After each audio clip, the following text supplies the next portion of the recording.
মেয়ে মুমতারিন ফেরদৌস ডরিনের ডিএনএর সাথে মিলেছে ঝিনাইদহ ৪ আসনের আওয়ামী লীগের সাবেক সংসদ সদস্য আনোয়ারুল আজিম আনারের শরীরের হাড় ও মাংসের ডিএনএ। এর মাধ্যমে আনারের দেহের টুকরোগুলোর সত্যতা মিলেছে। পশ্চিমবঙ্গ সিআইডির সিনিয়র এক কর্মকর্তা জানিয়েছে, ডিএনএ রিপোর্টে নিশ্চিত হওয়া গেছে খাল এবং ফ্ল্যাটের পাশ থেকে উদ্ধার করা মাংস এবং হাড়গুলো বাংলাদেশের সাবেক এমপির।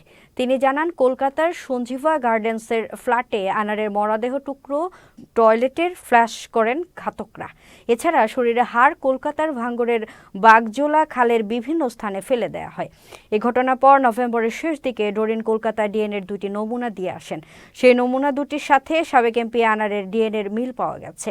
গত 22 মে কলকাতা নিউ টাউনের সঞ্জীবা গার্ডেন্সে খুন হন এমপি আনার।